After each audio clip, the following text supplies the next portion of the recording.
Hello, good morning. Ayan si Baby Prias, oh. Gutom na siya. Ano oras ka nang anak?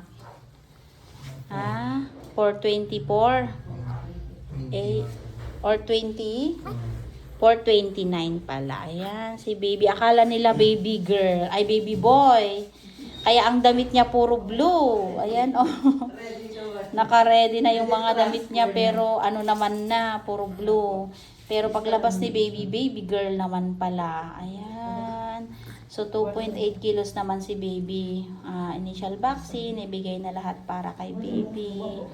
Stay lang sila within 24 hours. Ayan. Hello.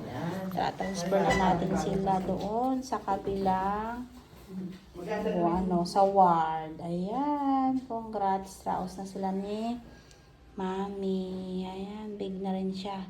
Ang sinundan ay 8 years. 8 years gap yan. Kaya ayan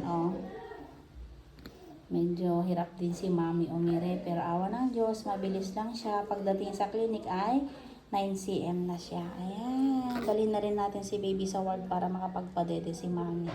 Bye-bye. Thank you for watching.